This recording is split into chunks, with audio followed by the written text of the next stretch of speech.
राज्य कर्मचारी संयुक्त परिषद उत्तर प्रदेश का द्विवार्षिक अधिवेशन लखनऊ विश्वविद्यालय में संपन्न हुआ। अधिवेशन में सुरेश रावत अध्यक्ष एवं अतुल मिश्रा महामंत्री निर्वाचित हुए। रिपोर्टर अजय कुमार गुप्ता, सोशलिस्ट न्याय न्यूज, लखनऊ। कार्यक्रम की अध्यक्षता राष्ट्रीय अध्यक्ष बी.पी. मिश्रा द्वारा किया गया।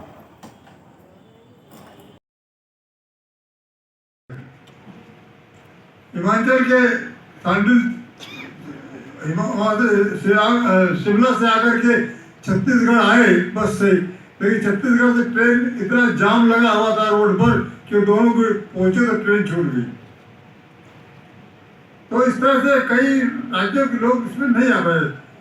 तो नहीं तो आज यहाँ पर ये एक दिन में सबका संवाद नहीं हो पाता। साथियों, मैं इतना ही कहूँगा, जब मैं 2 साल मेरी नौकरी हुई थी तब 65 में परिषद का गठन हुआ था, राज्य कर्मचारी संयुक्त परिषद का। तो 2 खेमे लगते थे, एक मिनिस्ट्रियल वालों के, एक चतुर्थ श्रेणी के और एक सचिवालय के। तो मैं जब आता जाता था, देखता था, तो मैंने कहा कि भाई ये शुक्ल जी सचिवालय के अध्यक्ष महामंत्री थे, ये अलग अलग के एक साथ क्यों नहीं करते हो? तो आप कौन? मैंने कहा मैं तो कर्मचारी अभी नया। हमने कहा आप लोग प्रयास कीजिए सब एक साथ हो जाए। तो वो परिषद एक हुई, संगठनों से परिषद एक हो गई, जितने भी महासंघ थे। और जैसा कि मिश्रा जी ने कहा कि वो केवल महंगाई भत्ते की लड़ाई थी। भाषण दिया था, फिर 2 महीना मैं भी जेल में रहा, क्योंकि मैं उस परिषद जो आयु में काफी कम है।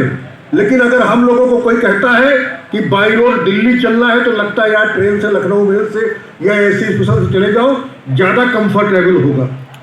जितने स्तर पर इनका प्रयास हो सकता है, बाबूजी उस प्रयास को करते रहते हैं।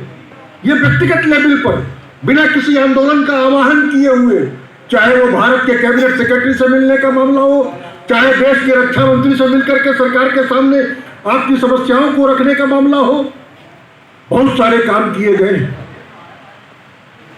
आप लोग थोड़ा सा धैर्य रखने की आवश्यकता है, वर्तमान परिदृश्य को समझने की आवश्यकता है। हम नहीं चाहते कि हमारा साथी कोई चोटिल हो, हम नहीं चाहते हैं हमारे साथी के साथ कोई नुकसान हो, क्योंकि अगर हमारी सेना मजबूत रहेगी तो हमारा सेना नायक भी मजबूत रहेगा, ऐसा हमारा मानना है।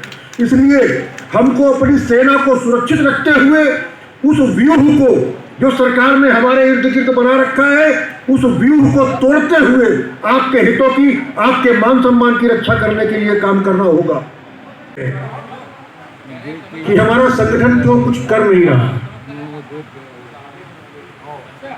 आप पूरे देश की परिदृश्य को देखने का काम करें। वर्तमान में केवल ये प्रदेश ही नहीं, आप पूरे देश की सरकार और प्रदेशों की सरकार जिस प्रकार से कार्रवाइयां कर रही हैं, कर्मचारियों के हितों पर कुठाराघात करती चली आ रही हैं, उनसे हम सब लोगों को सजग रह करके अपनी एकता को मजबूत बनाते हुए और अपने कर्मचारियों को रंच मात्र भी उनकी सेवा संबंधी दिक्कतों को ना आने पाए, इन सब चीजों को लेकर